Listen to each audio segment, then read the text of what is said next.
Bueno, ¿cómo les va? Arrancamos las novedades tributarias de la semana, continuamos con el mes de abril.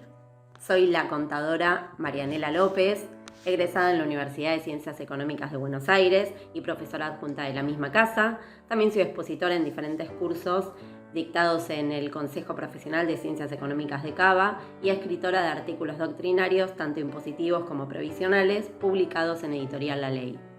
Arrancando entonces con la agenda que vamos a tener para hoy, vamos a estar hablando sobre la extensión del certificado MIPYME, sobre el proyecto de exhibición de impuesto a las ganancias en determinados sectores, sobre el programa de asistencia de emergencia al trabajo y producción mediante el decreto 376. A esto le vamos a dar bastante importancia para poder contar bien de qué se trata, cuáles son las modificaciones, facturación y registración, emisión de notas de débitos y créditos por la Resolución General 4701, procedimiento fiscal, obligación de datos biométricos, la Resolución General 4699 y por último, reorganización de empresas con la Resolución General 4700. Arrancando ya con el primer tema, que es el certificado MIPYME y la extensión de vencimientos, me pregunta hasta cuándo se va a estar extendiendo. El Ministerio de Desarrollo Productivo de la Nación extiende hasta el 30 de junio la vigencia de los certificados MIPYMES con vencimiento 30 de abril y 31 de mayo debido a la emergencia sanitaria por el COVID-19. Por otro lado, las micro, pequeñas y medianas empresas que tienen cierre de ejercicios en diciembre o en enero van a continuar con los certificados vigentes hasta el 30 de junio. Y algo importante es que aquellas empresas que necesiten realizar el trámite de renovación por un tema particular, va a estar también habilitada la opción para que puedan hacer el trámite en forma manual. Existe un proyecto, pasando de tema, un proyecto para eximir de impuesto a las ganancias a algunos sectores. En principio se estaría eximiendo a 4 de los sectores, que es personal de salud, fuerzas de seguridad, fuerzas armadas, actividad migratoria, Servicio Meteorológico Nacional, bomberos y control de tráfico aéreo. También a los supermercados mayoristas y minoristas y comercios minoristas que sean de proximidad, farmacias, ferreterías, veterinarias y provisión de garrafas. Al personal que se desempeñe en los servicios de comunicación audiovisual, radiales y gráficos. Y por último, a las industrias de alimentación, su cadena productiva e insumo, como sea higiene personal, limpieza, equipamientos médicos, medicamentos, vacunas y otros insumos sanitarios.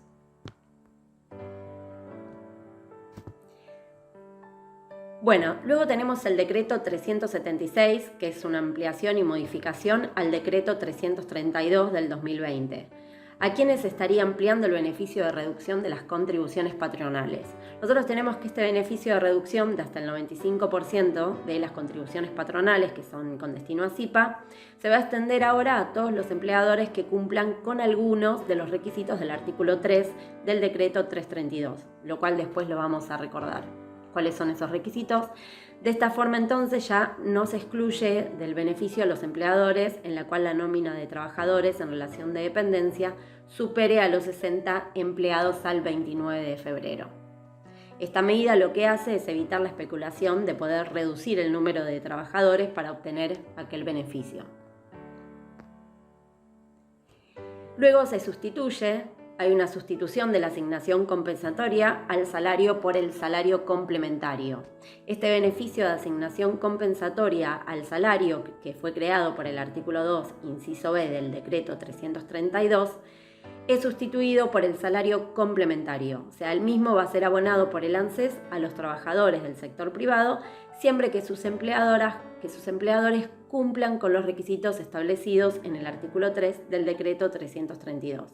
Y va a ser considerado un pago cuenta del pago de las remuneraciones. ¿Cómo se va a estar obteniendo este beneficio?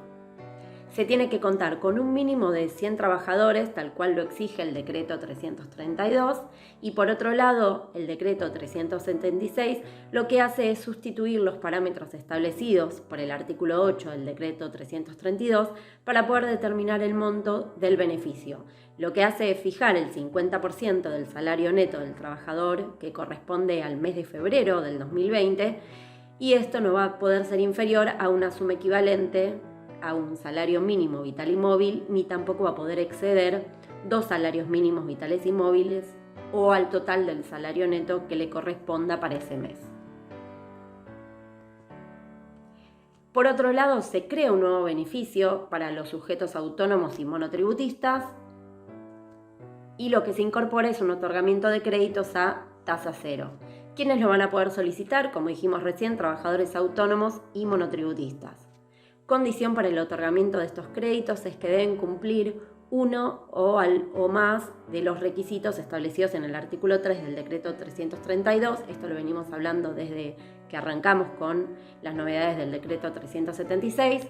Y para recordar un poco de qué se trata estos requisitos, es que me dice que tienen que tener actividades económicas que hayan sido afectadas en forma crítica en las zonas geográficas que se estén desarrollando, también cantidad relevantes de trabajadores que hayan sido contagiados por el COVID-19 o que estén en aislamiento obligatorio, y una importante reducción en sus ventas con posterioridad al 20 de marzo. Quiere decir que para poder acogerse a este beneficio van a tener que cumplir uno o varios de estos requisitos detallados.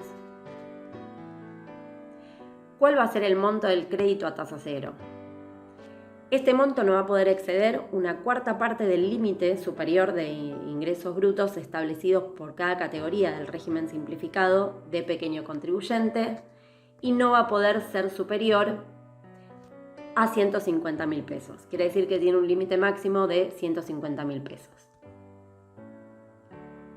Y algo importante es que el financiamiento va a ser desembolsado en 3 cuotas mensuales iguales y consecutivas. Algo a destacar es que la norma no estaría aclarando a qué categorías de monotributistas se extiende este beneficio, con lo cual se llega a la conclusión de que el beneficio de acogerse a los créditos a tasa cero se extiende a todas las categorías del régimen simplificado. Algo a tener en cuenta. El decreto 332 indica que el programa consistiría en la obtención de uno o más beneficios. Y si a esto le estamos sumando ahora la incorporación de trabajadores autónomos, podríamos decir que se pueden acumular al menos 3 de los beneficios. A ver cómo es esto. Nosotros decimos que se están incorporando sujetos autónomos a los beneficios mediante este decreto, y si suponemos que estos sujetos autónomos son empleadores, van a poder obtener 3 de los beneficios. Por un lado, van a tener la postergación o reducción en el pago de la porción de SIPA. Por el otro lado, van a tener el acceso al salario complementario respecto de sus dependientes. Y por último, van a poder acceder a los créditos a tasa cero.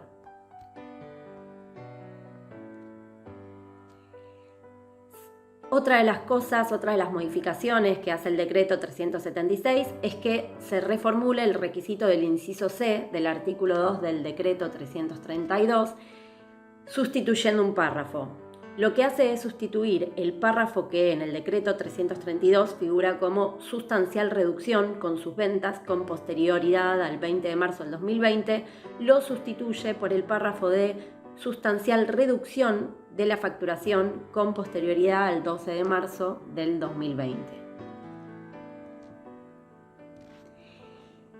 Por otro lado, también se está eliminando el beneficio repro, o sea, este nuevo decreto elimina el beneficio de asistencia por la emergencia sanitaria, pero lo que hay que tener en cuenta es que en su cláusula transitoria lo que hace es delegar al Ministerio de Trabajo, Empleo y Seguridad Social la reglamentación del procedimiento a seguir por quienes sí hubiesen iniciado el trámite para la obtención del beneficio repro, lo cual abre la posibilidad en este marco de que se estén otorgando otros beneficios a los empleadores.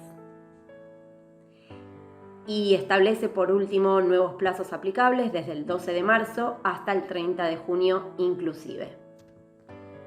Bien, otras novedades que fueron publicadas durante la semana. Tenemos la Resolución General 4701, en donde extiende al 1 de julio la entrada en vigencia de las disposiciones que únicamente permite emitir notas de créditos y o débito a los sujetos que originaron el comprobante de venta original. También se publicó la Resolución General 4699, la que exime hasta el 30 de junio a los contribuyentes y responsables de registrar sus datos biométricos para poder realizar las transacciones digitales que tengan en esta registración como requisito. Y por último, se publicó la Resolución General 4700, la que establece excepcionalmente un plazo adicional de 90 días corridos que se va a estar adicionando a los 180 días que habían sido previstos en el artículo 4 de la Resolución General 2153 para comunicar a la AFIP la reorganización de sociedades, fondos de comercios, empresas o explotaciones. Bien, hasta acá fueron todas las novedades que fueron publicadas en la semana. Nos vamos a encontrar como siempre la próxima semana. Muchísimas gracias.